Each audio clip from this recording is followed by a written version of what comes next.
안녕하세요. 전산일 기자입니다. 포지션별로는 오늘이 마지막 시간입니다. 우한 투수는 너무 많아서, 정말 너무 많아서 50명이 넘으니까요. 너무 많아서 도저히 탑10을 꼽을 수도 없고 소개를 해드릴 수도 없습니다. 그런 부분들은 기사로서, 글로써 전달을 해드리는 수밖에 없을 것 같아요. 그 부분은 한국스포츠통신, 그러니까 제가 소속되어 있는 한국스포츠통신 언론사를 참조를 해주시고요. 오늘은 마지막으로 지명권의 포수들만 설명을 해드리겠습니다. 저는 오늘 포수 지명 후보 8명, 탑 8이죠. 탑 8과 지명이 될 것 같기도 하고 안 될 것 같기도 하고 하는 선수 2명, 다크호스 2명을 해서 탑 8 플러스 2가 총 8명과 다크호스 2명의 선수를 소개해드릴 예정입니다.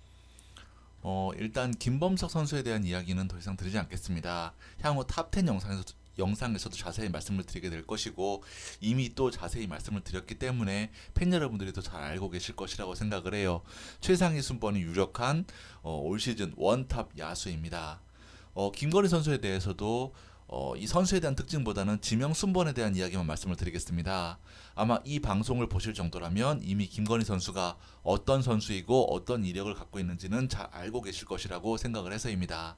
혹시나 잘 모르시는 분들은 제 과거 포수 방송들을 좀 봐주시면 김건희 선수에 대해서 조금 더 상세히 파악을 하실 수 있으실 것이라고 생각을 합니다.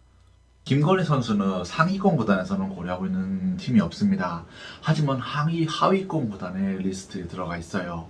최근에 김건희 선수는 굉장히 투수로서 두각을 나타내고 있습니다. 투수로서 너무 좋다는 평가가 많습니다. 투구 폼도 좋고요, 공끝도 좋고, 팔스윙도 좋고요, 무브먼스도 좋습니다. 거기다 투수로서 성격도 상당히 훌륭하다는 평가입니다. 스피드도 145 이상이 꾸준히 지키고 있고 이닝도 조금씩 늘어나고 있습니다. 이런 모습이 너무 좋아서 하위권 구단에서 김건희 선수를 고려하기 시작했습니다. 다만 변수가 있습니다. 두 가지 변수인데요. 첫 번째는 이 선수 같은 경우는 물론 온양 중학교 시절에 투수이긴 했습니다. 투수를 하면서 포수를 했었습니다. 중학교 때는 투수와 포수를 함께 같이 병역을 하기 때문이죠. 투수를 했었습니다만 고등학교 1학년 때, 2학년 때는 투수를 전혀 하지 않았습니다. 고등학교 3학년 때 올라와서도 포수를 하다가 이 손가락 부상을 입으면서 투수를 같이 시작한 선수거든요. 따라서 투수로서의 구력이 상당히 짧은 편입니다. 변화구도 오직 슬라이더 하나만 던지고요. 따라서 프로에 들어가서 즉시 전력감을 쓸 수 있을까에 대한 부분은 조금 미지수가 있다는 것이죠. 즉 어느 정도 육성 기간을 거쳐야 가능하다는 어떤 그런 평가가 다수입니다. 또한 긴 이닝을 던지기 위해서는 공을 좀 더 많이 던져야 하기 때문이기도 하고요. 따라서 김건희 선수 같은 경우는 즉시 전력감으로 보기에는 다소 무리가 있다. 만약에 쓴다고 해도 구원투수인데 구원투수로서도 상당히 많은 경기를 쓰기에는 좀 현재까지는 투수를 전문적으로 했던 선수가 아니고 올해 던진 이닝이 작기 때문에 좀 무리가 있지 않을까라고 하는 것이 현장의 평가입니다. 두 번째는 이 선수가 어쨌든 현재까지는 포수를 원하고 있다는 것입니다. 그러니까 이게 투타 경험을 하고 둘 다 소질이 있는 선수는 확실하게 이 선수의 포지션을 정해줘야 합니다. 그렇지 않으면 이도 저도 안 되는 경우가 될 수가 있습니다. 예를 들면 오장환 선수 같은 경우도 투수와 타자를 동시에 썼는데 그 선수는 타자의 어떤 소질이 훨씬 더 뛰어나다고 봤기 때문에 타자를 시켰고 현재 퓨처스에서 잘 성장을 하고 있죠. 하지만 반대급부로 해서 두산 베어스의 김동준 선수 같은 경우는 분명히 1라운드에서 투수로 지명을 했습니다. 2차 1라운드에서. 하지만 프로에 들어가서는 타자를 하고 있고 현재까지는 매우 아쉬운 모습입니다. 그런데 제가 인터뷰를 해본 바로는 이 선수는 타자이자 포수를 원한다고 했습니다. 둘 다 잘하는 선수들 같은 경우는 또 1군에서 2군에서 하다가 또 안 되면 투수를 하다가 다시 안 되면 타자를 하다가 이런 식으로 갈팡질팡을 할 어떤 우려가 있어서 이러한 부분도 고려의 대상이라고 할 수 있을 것 같습니다. 적어도 투수로서의 구위, 그 다음에 투구 폼 이런 부분들은 상당히 현장에서 1라운드로 나가도 전혀 지장이 없을 만큼의 어떤 그런 구위라고 이야기가 나오고 있습니다. 오히려 어떤 구단 관계자분께서는 이호성 선수보다 구위가 더 좋다고 평가하신 관계자분도 계셨습니다. 그 다음 순번으로 좋은 어떤 평가를 받을 수 있는 선수는 김동원 선수입니다. 김동원 선수도 제가 이미 기사로 많이 말씀을 드렸으니까 굳이 긴 이야기는 하지 않겠습니다. 파이팅이 좋은 충안고의 주장 선수, 올 시즌 김범석, 김건희에 이은 3티어의 선수입니다. 김동원 선수 또한 희소성이 큰 선수입니다. 서울권의 모 구단에서 김동원을 강하게 고려하고 있다는 소식입니다. 사실 서울권 구단들은 전부 다 김동원이 필요하죠. 아마 2라운드 이내에는 무난하게 나가게 될 선수라는 것이 현장의 평가이고, 경쟁이 붙어서 예상보다 더 빨리 나가게 될 수도 있다는 소식도 들려오고 있습니다.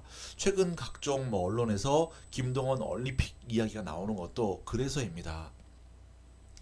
팬 여러분들도 잘 아시다시피 하위권 구단의 팀들은 전략 지명을 해야 합니다. 즉, 이 선수가 1라운드급의 선수가 아니라는 건 전부 다 알아요. 혹은 특정 어떤 순번을 배치를 해보면 대략의 이 선수의 순번이 나오는데, 하지만 이 정도 급의 선수가 아니라고 할지라도, 예를 들면 하위권 순번의 팀들 같은 경우는 그 실력 있는 그대로, 실력 순번대로 지명을 하게 되면 굉장히 순번이 많이 밀리게 됩니다. 따라서 이 선수가 반드시 필요하다고 하면 한 라운드는 빨리 땡겨서 이 선수를 뽑아야 한다는 의미입니다. 일례로 만약에 8번에서 10번 순번의 팀이 김동원 선수를 갖고 싶다고 한다면 2라운드가 아닌 1라운드에 지명하는 것 이외에는 방법이 없다는 것입니다. 물론 현재까지는 김동원 선수가 1라운드에 지명될 확률은 그렇게 높지 않습니다. 하위 구단 순번에 있는 LG 트윈스, 삼성 라이온스, 두산 베어스, KT 위즈가 물론 포수가 필요하긴 하지만, 그렇다고 당장 이 선수를 1라운드에 지명할 정도로 포수가 절실하게 급한 것은 아니기 때문입니다. 혹은 김동원 선수가 예를 들면 기량이 3라운드급이라고 평가를 하더라도 하위권 순번의 팀들 같은 경우는 김동원을 뽑기 위해서는 무조건 2라운드급으로 땡길 수밖에 없다는 것이죠. 이러한 것들 같은 경우는 김민준 선수에게도 그대로 해당이 되고, 제가 또 예를 들어드렸던 박한결 선수 같은 어떤 그런 선수들에게도 충분히 해당이 됩니다. 제가 매일 드래프트 때마다 희소성 이렇게 노래를 부르는 것도 그 때문입니다. 드래프트는 기량보다 희소성이 더 중요합니다. 다음으로 평가가 좋은 선수는 마산고등학교 신용석 선수입니다. 이 선수 같은 경우도 굉장히 타격 능력이 좋고 공을 예쁘게 던집니다. 어깨도 강하고요. 작년에 마산고등학교 첫 우승을 이끌 당시에 신원미 선수에게 투런 홈런을 때린 선수가 바로 이 신용석 선수입니다. 굉장히 좋은 평가를 받고 있는 선수라서 이 선수가 그 다음 라운드에 나가게 될 가능성이 높습니다. 아마 신용석 선수도 5라운드 이내는 나가게 되지 않을까 생각이 됩니다. 그럼 최근에 또 공격이 되는 포수에 대한 가치가 굉장히 높거든요. 김범석이 최근에 많은 이야기가 나오고 있는 것도 그 때문입니다. 따라서 신용 선수도 높은 평가를 받고 있는 선수입니다. 자, 신용 선수 이후의 선수 같은 경우는 평가가 조금씩 엇갈립니다. 좋은 높게 평가라는 팀도 있고 낮게 평가라는 팀도 있어서 명확하게 이 선수의 가치가 높다, 낮다라고 말씀을 드릴 수는 없을 것 같아요. 그 다음으로 꼽을 수 있는 선수, 최근 들어서 지명권으로 이제 이 상승을 한 선수죠. 바로 안산공업고등학교의 박효재 선수를 꼽을 수 있을 것 같습니다. 대통령배에서 말로 홈런을 때리는 선수이고요. 힘이 상당히 장사입니다. 소위 말하는 타격이 되는 어떤 그런 포수의 전형이죠. 거기서 그래서 수비를 여쭤봤습니다. 수비를 여쭤보니까 아주 좋은 편도 아니고 그렇다고 아주 나쁜 편도 아닌 어느 정도의 평균 정도 이상이 되는 어떤 그런 수비라는 어떤 그런 평가를 받았습니다. 따라서 충분히 이 정도의 어떤 파괴력과 타격이 좋은 선수라면 충분히 프로에서 탐을 낼 만한 어떤 그런 선수라는 것이죠. 에이스 홍은성, 그 다음에 쇼스탑 김정환, 유격수 김정환 선수와 더불어서 안산공고의 2번의 4강을 이끌어내는 주역은 바로 박효재 선수입니다. 그 다음으로 또 공격도 되고 어깨도 되는 선수가 누가 있죠? 바로 대전고의 28년 만에 대통령배 우승을 이끌어낸 박성민 선수가 있습니다. 박성민 선수도 체형도 포수의 체형이고 타격도 좋고 파괴력도 좋고 여러 가지, 또 어깨가 총알입니다. 어깨가 상당히 좋은 선수이기 때문에 이 선수도 지명권에 들어갈 수 있을 것이라고 생각이 됩니다. 사실 방송에서 말씀드리기는 조금 모호했습니다. 좀 그랬었는데요. 이 선수 같은 경우는 시즌 초반에 평가가 내려간 이야기가 많이 나오지 않았던 것이 약간 투수에게 공을 던지는 어떤 그런 부분들이 좀 약간 불편했다고 해요. 쉽게 얘기하면 입스 어떤 그런 부분들이 있었다고 하는데, 그런데 이런 부분들을 훌륭하게 잘 극복을 해놨습니다. 지금은 그런 부분들이 전혀 없어요. 지금 그런 부분들이 거의 보이진 않았습니다. 그러니까 방송에서도 느끼지 못했고 이 선수 같은 경우가 팀의 우승을 이끌 수 있었던 것이죠. 이런 어떤 정신적인 트라우마를 극복해내는 게 굉장히 어려운 부분이거든요. 근데 이런 부분을 해냈다는 점에서 충분히 좋은 선수라고 할 수 있을 것 같습니다. 그 다음으로 볼 수 있는 선수가 지명이 유력한 선수가 바로 부산고등학교의 정재환 선수입니다. 정재환 선수 같은 경우는 박성빈 선수나 박효준 선수하고는 정반대 타입의 선수죠. 사실 2학년 때만 해도 최상위권 신영석 선수보다 평가가 훨씬 높았던 선수였어요.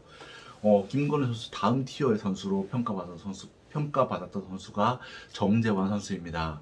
그런데 3학년에 올라와서 타격이 너무 안 되니까 현재까지는 좀 이렇게 표현하기 좀 뭐한데, 현재까지는 수비는 훨씬 괜찮고 체형도 괜찮은데 공격이 좀 아쉬운 어떤 약간 반쪽 스타일의 선수라는 평가를 받고 있는 선수이긴 한데, 타격이 원래 안 좋던 선수가 아니었고요. 그림, 체형, 어깨, 블로킹, 수비 이런 부분이 다 괜찮은 선수이기 때문에 이 선수도 무난하게 지명이 될 선수라고 평가를 받고 있습니다. 자, 그 다음으로 평가받은 선수. 제가 처음으로 최초로 소개를 해드렸었죠. 최초로 소개를 해드렸던 것으로 기억이 나는데요. 마산용마고등학교 3학년 천승민 선수입니다. 제가 꼽은 오늘 탑 8의 마지막 선수라고 할 수 있겠네요. 천승민 선수 같은 경우는 다른 부분은 조금 아쉽습니다. 그러니까 뭐 타격 부분이라던가 이런 부분들은 좀 많이 아쉬운데 어깨가 상당히 좋습니다. 어깨가 상당히 강견이고 도루를 잡아내는데 정말 일각에 있는 선수예요. 굳이 따지자면 이제 과거에 기아 타이거스의 우승을 이끌었던 김민식 선수 같은 어떤 그런 타입의 선수입니다. 굉장히 볼 빼는 것도 빠르고 어깨도 좋아서 충분히 이 선수 같은 경우도 확실한 특기가 있으면 프로에서는 무조건 보기 마련입니다. 그런데 이 선수 같은 경우는 확실한 정도가 아니고 굉장히 좋은 어깨를 지니고 있어서 프로에서 볼 수밖에 없는 어떤 그런 선수로 평가가 되고 있습니다. 거기다 정확성도 좋아요. 어깨만 강한 것이 아니고 정확성도 좋은 선수이기 때문에 충분히 지명권에 들어갈 수 있는 가능성 있는 선수라고 평가를 할 수 있을 것 같습니다. 자, 저는 총 8명의 어떤 지명권 후보들을 선정을 해봤고요. 지금부터는 2명의 다크호스 후보들입니다. 제가 꼽는 다크호스들이라고 하면 분명히 지명권에 들어갈 수 있을 만한 어떤 능력이 되긴 하는데, 최근에 활약들이 조금 아쉬운 혹은 아니면 어떤 아쉬운 단점 때문에 약간 저평가된 그런 선수들이라는 의미입니다. 하지만 이 선수들을 보고 있는 구단이 있어서 이 두 명의 선수를 다크호스로 선정을 해보았습니다. 그리고 제가 늘상 이렇게 다크호스를 설명을 해드리는 이유는 이 선수들이 지명이 되던 되지 않던 어쨌든 이런 좋은 선수들이 있다라는 것을 팬 여러분들께 알려드리기 위함입니다. 9번째 선수는 정말 고심을 많이 했습니다. 누구를 해야 할까 고심을 많이 했는데, 제가 선정한 9번째 선수이자 다크호스 후보는 바로 서울 휘문고등학교 이준희 선수입니다. 혹시 3년 전 중앙야구 선수권을 기억하시는 분 계신가요? 당시 중앙야구는 문현빈, 김건희, 김종우, 이산, 최준호가 한 팀이었던 온양중학교가 지배하고 있다고 해도 과언이 아니었습니다. 그런데 그 온양중학교를 힘으로 꺾어낸 팀이 있었습니다. 중앙야구 선수권 결승전에서 온양중학교를 꺾은 팀이 바로 서울 잠신중학교였는데요. 이 경기는 TV로도 중계가 된 바 있죠. 그때 잠신중학교의 4번 타자가 바로 이준희 선수입니다. 그때 당시에 2안타를 때려내면서 잠신중학교의 우승에 혁혁한 공헌을 했습니다. 이 선수 같은 경우는 휘문고등학교에 진학을 했는데요. 공격형 포수이자 신장이나 체격이 아주 좋고 이제 방망이가 아주 좋은 선수입니다. 어깨도 약한 편이 아닙니다. 꾸준하게 서울권에서는 이제 장충고 김동주 선수와 함께 지명권 후보로 꼽혔는데요. 최근 수도권의 하위권 순번의 구단에서 이준희 선수를 보고 있다는 이야기가 있습니다. 굉장히 진지하게 고려하고 있다는 소문이 돌고 있어서 이 선수를 9번째 선수로 선정을 해보았습니다. 사실 저는 이제 지명 후보 8명과 다크호스를 두 명을 선발하기 위해서 고민을 많이 했었고, 다크호스를 총 4명을 두고 고심을 했습니다.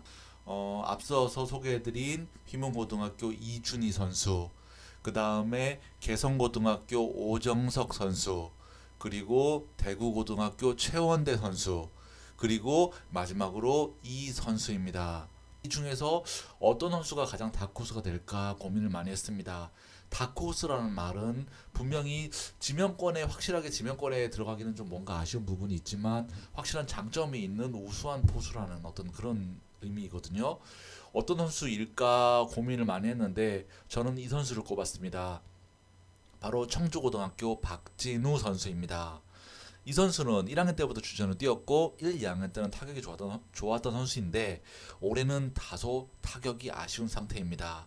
하지만 수비력이 상당히 뛰어난 포수로 알려져 있고 많은 스카우트 관계자분들께 수비력에 있어서는 좋은 평가를 듣고 있는 어떤 그런 선수입니다. 박준호 선수 같은 경우 수비에서 굉장히 평가가 좋아요. 평가가 좋은데 다만 아쉬운 것이 체격이 좀 많이 작습니다. 체격이 작다는 부분이 포수로서 조금 아쉽다는 평가를 받고 있지만 어쨌든 좋은 수비력으로서 굉장히 많은 이야기가 나오고 있는 선수입니다.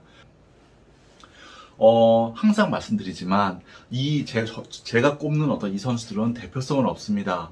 그저 저의 취재를 바탕으로 해서 꼽은 선수들이다 보니까 이 명단에 들어갔다고 해서 안도할 필요도, 이 명단에서 빠졌다고 해서 어떤 그런 실망할 필요도 없다고 생각됩니다. 적어도 전상일 TV에서 어떤 취재를 바탕으로 해서 꼽은 어떤 그런 그냥 대표 명단이라고, 그냥 예상 명단이라고 생각을 해주시면 좋을 것 같아요. 어쨌든 이 전상일 TV에서 꼽은 탑 10은 이 10명입니다.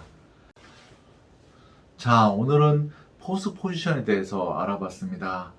올해 포수 자원들 같은 경우는 유달리 좋다는 이야기가 많았습니다. 좋다는 이야기가 많지만 아무래도 포수는 육성 기간이 긴데다가 또 대졸 포수들도 있기 때문에 앞으로 상황이 얼마나 많은 구단이 어쨌든 이 포수를 지명할지는 조금 더 지켜봐야 할 것 같습니다. 일단 한 구단당 한 명씩만 지명을 해도 10명이기 때문에 최소한 그 정도는 지명이 됐으면 좋겠는데 아직까지는 이런 부분은 다소 불확실합니다. 또한 내년에도 포수 자원이 많다는 이야기가 들리고 올해 같은 경우는 또 우완 투수들이 좋은 선수들이 많다 보니까 투수 쪽에 조금 더 힘을 주는 구단도 분명히 있을 것이라고 생각을 합니다. 일단 오늘 제 영상에서 소개된 선수들은 모두 다 지명이 되었으면 좋겠고요. 선수들 그리고 관계자분들, 부모님들 모두 다 그동안 수고 많으셨습니다. 향후 다가오는 드래프트에서 좋은 결과가 있기를 기원하겠습니다. 저도 제가 취재한 선수들, 제가 인터뷰한 선수들은 모두 다 잘 되었으면 좋겠다라고 생각을 합니다. 다음 시간에도 조금 더 좋은 콘텐츠를 찾아뵙겠습니다. 항상 건강 조심하시고요. 전상일 TV 조금 더 많이 사랑해 주시길 바랍니다. 저는 다음 시간에 조금 더 나은 콘텐츠로, 조금 더 재미있는 콘텐츠로, 조금 더 생동감 넘치는 콘텐츠로 찾아뵐 수 있도록 노력하겠습니다. 감사합니다.